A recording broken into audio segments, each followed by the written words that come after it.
जय श्री कृष्णा। कैसे हैं आप लोग फ्रेंड्स। आज की चर्चा जो होने जा रही है वो मंगल देव से संबंधित होने जा रही है, सूर्यदेव से संबंधित होने जा रही है, शुक्रदेव से संबंधित होने जा रही है, क्योंकि तीनों ही ग्रहों का कुछ ऐसा योग बनने जा रहा है, सर्व मंगल योग, जो कि आपके लिए तमाम तरह की श्रेष्ठता, दिव्यता और उच्चता को प्रदान करने वाला है। अब मंगल देव देखिए, क्योंकि मंगल देव अपना नक्षत्र परिवर्तन भी करने जा रहे हैं और मंगल देव अवस्था का परिवर्तन भी करने जा रहे हैं। जैसा कि हम सभी लोग जानते हैं कि 3 तारीख को मंगलदेव इस भाव में आ गए थे। 14 तारीख को सूर्यदेव ने इनका नीच भंग किया। साथ ही साथ अब ये देखिए अपना नक्षत्र परिवर्तन जब करेंगे तो नक्षत्र परिवर्तन करके यह गुरु के पुष्य नक्षत्र में गोचर करेंगे। पुष्य नक्षत्र जो कि श्रेष्ठता के लिए जाना जाता है, उत्तमता के लिए जाना जाता है, दिव्यता के लिए जाना जाता है और उच्चता के लिए भी जाना जाता है। अब मंगल का जो हर प्रकार से इतना सुंदर योग बन रहा है कि मंगल किसी भी प्रकार से आपके लिए दुर्योग उत्पन्न ही नहीं कर सकते। लेकिन मंगल के जो प्रभाव हैं वो बेहद देखिए पराक्रमी हैं, बल पराक्रम साहस ऊर्जा के कारक हैं, कार्यों को करने में लगने वाले उत्साह ऊर्जा के कारक हैं, मानव शरीर में बहने वाले रक्त के कारक हैं और युद्ध वेपन के कारक हैं, एग्रेशन के कारक हैं। अब मंगल देव यहाँ पर बैठे हुए हैं आपके पराक्रम भाव में, जो कि कारक स्थान है इनका। यहाँ पर ये बहुत ही दिग्बली होते हैं। दिग्बली होने के साथ साथ इनके प्रभाव जो होते हैं वो सूर्य के प्रभाव से इस समय आपकी सफलता भी इनके साथ जुड़ गई है। सूर्य भी यहाँ पर देखिए उच्च के बैठे हुए हैं, सूर्य मंगल देव की राशि में बैठे हुए हैं, जिसके प्रभाव से क्या है कि चीज़ें बहुत ही ज़्यादा आपके लिए अनुकूल होने वाली हैं। वहीं चर्चा करें शुक्र की। देखिए इस समय 3 ग्रह आपको उच्चता दे रहे हैं। शुक्रदेव लाभ भाव में बैठकर, सूर्यदेव द्वादश भाव में बैठकर और मंगलदेव पराक्रम भाव में बैठकर बेहद दिग्बलीय अवस्था में हैं। शुक्र जो ऐश्वर्य के कारक होते हैं, लग्जरी के कारक होते हैं, धन वैभव के कारक होते हैं, मान सम्मान के कारक होते हैं, आकर्षण के कारक होते हैं, प्रसिद्धि के कारक होते हैं, संतान के कारक होते हैं, विवाह के कारक होते हैं, प्रेम के कारक होते हैं, बैठे बिठा इनकम के सोर्स जनरेट करने के कारक होते हैं। आपके लाभ भाव में बैठे हुए हैं। इनकम से आपकी इस समय सुखों में विशेष वृद्धि होती हुई देखी जा रही होगी। सूर्य जो इस समय देखिए आपके द्वादश भाव में बैठे हुए राजा हैं, सफलता के कारक होते हैं, पिता के कारक होते हैं, आत्मशक्ति के कारक होते हैं, आत्मा की दृढ़ता के कारक होते हैं, एकाग्रचित्तता के कारक होते हैं, निरंतर प्रगति के कारक होते हैं। व्यापार कर रहे हों, नौकरी कर रहे हैं, नौकरी के कारक भी होते हैं। इनमें आपको निरंतर प्रगति प्राप्त होती रहे, यानी नौकरी कर रहे हैं तो आपके प्रमोशन दर प्रमोशन प्राप्त होते रहें, और अगर आप बिजनेस कर रहे हैं तो बिजनेस आपका नई ऊंचाइयां छूता रहे। ये सूर्यदेव के ही कारक क्षेत्र में आता है। मंगल की तो देखिए हम चर्चा कर चुके हैं। अब यदि आपकी लग्न में 2 नंबर बना हुआ है तो ये राशि फल आपके लिए, यदि कुंडली में कहीं भी चंद्रमा के साथ 2 नंबर बना हुआ है तो ये राशि फल आपके लिए। कुंडली ना होने की स्थिति में आप इसे नाम राशि से भी देख सकते हैं। यदि अभी तक आपने अपने इस चैनल को सब्सक्राइब नहीं किया है तो प्लीज़ सब्सक्राइब कर लीजिए, वीडियो को लाइक कर दीजिए, चैनल को शेयर कर दीजिए। इससे होगा क्या कि हमारे आने वाली हर वीडियो की नोटिफिकेशन मिल सकेगी आपको सबसे पहले। एक प्यार से कमेंट करना बिल्कुल ना भूलें। कमेंट से हमें बहुत मोटिवेशन मिलता है, हौसला मिलता है और ये पता चलता है कि आप और क्या जानना चाहते हैं। तो देखिए मंगल देव यहाँ पर, क्योंकि जब इन्होंने इस भाव में प्रवेश किया था, 0 अंश से प्रवेश किया था, जैसा कि बहुत से लोग कहेंगे 3 तारीख को यहाँ पर आ गए थे। अब ऐसा विशेष क्या है कि अब इनके प्रभाव हमें मिलने प्रारंभ हो जाएंगे। तो 0 अंश से प्रवेश किया था। अब जैसा कि हम सभी लोग जानते हैं, जब भी कोई ग्रह किसी भाव में जाता है तो वो अपने पूर्ण प्रभाव के साथ नहीं जाता है, वहाँ पर वो निस्तेज अवस्था में जाता है, बाल्यावस्था में जाता है। तो देखिए 0 से 6 अंश जो होता है वो बाल्यावस्था होता है, जो 6 से 12 होता है वो किशोरावस्था होता है, 12 से 18 होता है वो युवावस्था होता है, 18 से 24 होता है वृद्धावस्था होता है, 24 से 30 होता है वो मृतावस्था होता है। तो अब यहाँ पर मंगल देव 0 से 6 अंश का भोग कर चुके हैं और ये अब 7 अंश डिग्री पर आ चुके हैं, जिससे कि क्या है आपको इनके प्रभाव अब 20% मिलने चालू हो जाएंगे। वहीं देखिए किस तारीख को प्रातः 6:55 पर मंगल देव जो हैं पुष्य नक्षत्र से गोचर करते हुए दिखाई देंगे। पुष्य नक्षत्र जो कि गुरुदेव का नक्षत्र है और गुरुदेव इस समय पर आपके बैठे हुए हैं लग्नगत।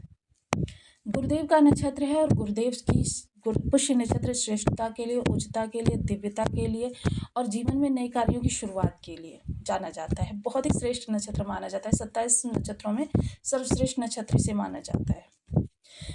अब मंगल के जो प्रभाव हैं वो सबसे पहले देखिए पराक्रम से जुड़ जाएंगे। अब इस समय पराक्रम में आपके संयम भी जुड़ जाएगा कि अभी तक क्या है कि आप बिना सोचे समझे कार्यों को करना शुरू कर देते थे।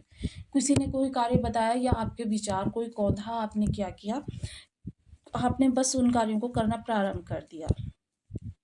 किंतु अब आप संयम और विचार दोनों का दामन थाम कर आगे बढ़ते हुए दिखाई देंगे। आपने जो भी गलत दिशा में प्रयास किए या निरर्थक प्रयास किए, उनका आप चिंतन करेंगे। चिंतन करने के उपरांत आप उनको, उनमें जो त्रुटियां हुई हैं उनको समझेंगे। और देखिए, समझदार व्यक्ति वही है जो अपनी गलतियों को भी स्वीकार करना सीखे। देखिए, बाजीराव हमारे एक स्वतंत्रता सेनानी थे और बहुत ही बहुत उन्होंने अच्छा योगदान दिया था। जिन लोगों को नहीं पता है तो बाजीराव ने 39 युद्ध अपने जीवन काल में लड़े थे और 39 युद्ध उन्होंने अपने पक्ष में किए थे। मात्र 8 वर्ष की आयु में उन्होंने 40,000 मुगलों के साथ में 8 मराठाओं के साथ युद्ध किया था, जिसमें भी कि वो विजयी हुए थे। तो देखिए, बाजीराव की एक नीति थी कि देखिए, समझदार व्यक्ति वही है जो शत्रु की भी योग्यता को जानता है और अपनी योग्यता को भी जानता है। यानी कि आप अपनी गलतियों को स्वीकार करने की अगर क्षमता रखते हैं तो फिर आप हर स्थिति से लड़ जाएंगे। और इस समय पराक्रम के कारक जो यहाँ पर बैठे हुए हैं, यह आपके अंदर विचारों में एक, कहते हैं ना कि संयम लेकर आएंगे। निर्णय कोई लेना है उसके लिए बहुत अच्छा समय है। जो लोग सेना से जुड़े हुए हैं या फिर जो लोग पर्यटन के कार्य करते हैं, टूर एंड ट्रेवल्स के कार्य करते हैं, या फिर किसी भी प्रकार से उनका कार्य जो है पहाड़ी क्षेत्रों से जुड़ा हुआ है, उन लोगों के लिए इस समय काल बहुत ही सर्वश्रेष्ठ रहने वाला है। जो लोग भी IAS IPS बनना चाहते हैं या उच्च सेवा के लिए, उच्च अधिकारी के लिए प्रयासरत है, उन लोगों के लिए समय काल बहुत अच्छा है। लेकिन थोड़ा सा अपने छोटे भाई बहनों के साथ अपने संयम को और ज़्यादा बढ़ाएं, क्योंकि छोटे भाई बहनों के ऊपर आपके अधिकार की प्रवृत्ति इस समय पर जन्म लेती हुई दिखाई देगी।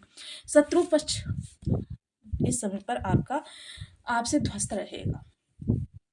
वहीं अगर चर्चा करें ऋण के लिए, तो देखिए, इस समय आपको ऋण किसी को देना नहीं है। अगर आप ऋण किसी को दे रहे हैं तो ये सोच लीजिए वो धन आपका वापस नहीं आएगा।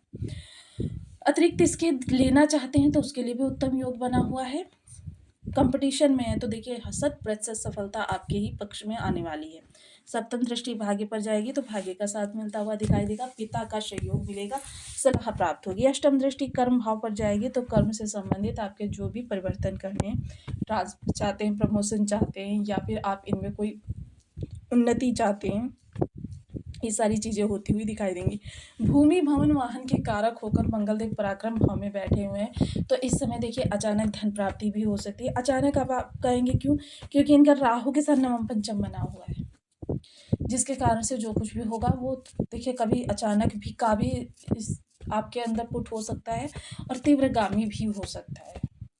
स्थितियां एकदम से परिवर्तित होती हुई दिखाई देंगी, क्योंकि मंगल बल पराक्रम के कारक हैं और वहीं गुरुदेव के इस समय नक्षत्र में आए, तो आपके जो कर्म हैं वो विचारों से और आपकी श्रेष्ठता से, और जब विचार उत्तम होते हैं तो प्रत्येक विचार आपका क्रियान्वित होता है और क्रियान्वित होकर आपको सफलता प्रदान कराता है। ये सभी श्रेष्ठ योग्यता आपकी इस समय पर बनती हुई दिखाई दे रही हैं। जो भी विषमताएं उत्पन्न थी पिछले समय में, वो सारी विषमताएं दूर होती हुई दिखाई देंगी। इस समय कर्म से संबंधित एक चीज़ का विशेष ध्यान रखें, अधिकारी पक्ष, क्योंकि देखिए हम हमेशा आपको बताते हैं, हालांकि एक बार हम इसके बारे में डिटेल में चर्चा कर चुके हैं कि मंगल की चतुर्थ दृष्टि जो होती है वो होती है अधिकार। सप्तम दृष्टि जो होती है टकराव, यानी कि टकराव इस दौरान आपके पिता के साथ भी हो सकता है, कुछ जनरेशन गैप के कारण या फिर आपके स्थितियों के अनुसार, कि आपकी बातें पिता की समझ में नहीं आ रही, पिता की बातें आपकी समझ में नहीं आ रही, क्योंकि पिता हर चीज़ को अपने स्तर से देख रहे हैं, अपने समय के अनुकूल देख रहे हैं। इन चीज़ों में आपके टकराव की स्थिति उत्पन्न होगी। और यहाँ पर जब दसम स्थान पर इनकी अष्टम दृष्टि जाएगी तो यहाँ पर अहंकार उत्पन्न होगा, जिसके प्रभाव से क्या हो सकता है कि देखिए आप अधिकारियों से हो सकता है कुछ ऐसे शब्द बोल जाए या अधिकारियों को कुछ ऐसा शो ऑफ कर जाए। देखिए ये चीज़ें आपके लिए थोड़ा सा आगामी समय के लिए कष्टप्रद हो सकती हैं। कर्म के लिए तो बहुत उत्तम होगा। जो भी अभी तक आपने गलत प्रयास किए हैं उन प्रयासों को अब आप सुधार करते हुए दिखाई देंगे और भविष्य में उन चीज़ों को आपके कहते हैं ना कि दूर करते हुए दिखाई देंगे। अब बहुत से लोग कहते हैं हमें इस गोचर का प्रभाव नहीं प्राप्त हुआ, तो मैं एक चीज़ पूछना चाहूँगी कि ग्रहों को क्या आपने एक्टिव किया है? आप वीडियोज़ देखते हैं, आप राशिफल देखते हैं, आप ज्योतिषियों के पास जाते हैं, लेकिन क्या होता है कि आपको किसी ने ये नहीं बताया होगा कि ग्रहों को एक्टिव करना भी बहुत ज़रूरी होता है। अब आप ये भी कह सकते हैं कि बहुत से लोग तो ऐसे हैं कि उन्हों कोई भी उपाय नहीं करते हैं और फिर भी उनको अच्छे लाभ प्राप्त होते रहते हैं। देखिए, एक तो जिन लोगों के जन्म जात ग्रह उच्च होते हैं, उन लोगों के लिए तो कहते हैं कि ये तो बहुत ही मतलब सौभाग्यशाली हैं। किंतु बहुत से लोग ऐसे होते हैं कि वैदिक परंपरा के अनुसार उनके घर में चीज़ें चलती हैं। अब जैसे आप मान के चलते हैं कि जो भी लोग, यानी कि देखिए, नित्य प्रति धर्म स्थान में जाते हैं, या फिर जिनके घर में, कुछ लोगों के घर में प्रत्येक माह सत्यनारायण जी की कथा होती है, या फिर माह में नहीं तो कह सकते हैं वर्ष में हो सकती है, या फिर जब भी उनके घर में कोई विशेष तिथि आती है, जैसे जन्मदिन, सालगिरह, तब वो सत्यनारायण की कथा कराते हैं। तो ऐसे घर के बच्चे युवा होते होते हर तरीके से उनके गुरु उच्च हो जाएंगे, उच्च के प्रभाव देंगे, किसी भी स्थिति में उनकी कुंडली में बैठे हों। जिनके घर का रसोई गृह बेहद साफ रहता है, बेहद शुद्ध रहता है, कि मतलब किसी भी टाइम अतिथि आकर उस घर की रसोई का भोजन प्राप्त कर सकता है, इतनी शुद्ध रहती है जिस घर की रसोई। मंगल बच्चों के कितने भी खराब हों, युवा होते होते उनके मंगल उच्च हो जाएंगे, उच्च के प्रभाव देना लग जाएंगे। या फिर जिन लोगों के चंद्रमा, जिन घर में अनावश्यक पानी का व्यय नहीं होता, बच्चों को सिखाया जाता है, या फिर सफ़ेद रंग के पुष्प के पौधे लगाए जाते हैं, या फिर माता का बहुत ज़्यादा स्नेह या माता का सम्मान बहुत ज़्यादा करते हैं, ऐसे बच्चों के चंद्रमा युवा होते होते सही हो जाते हैं। तो देखिए, प्रत्येक ग्रह का एक प्रभाव होता है, यदि उसके अनुसार, क्योंकि हमारे वैदिक काल में जो हमारे सनातन धर्म की रचना की गई थी, उसमें कुछ गृहस्थ नियम भी बनाए गए थे, और वो गृहस्थ नियम हमारे 9 ग्रहों को ध्यान में रखकर बनाए गए थे। तो देखिए, ये चीज़ें होती हैं कि आपको ग्रहों को एक्टिव करना बहुत ज़रूरी होता है, जिसके प्रभाव से क्या होता है, जैसे आप ऐसे ही जल पी लेते हैं तो जल की अशुद्धियाँ भी आपके साथ चली जाती हैं, और क्या होता है, जितना आप प्यास बुझाते नहीं हैं उससे ज़्यादा अंदर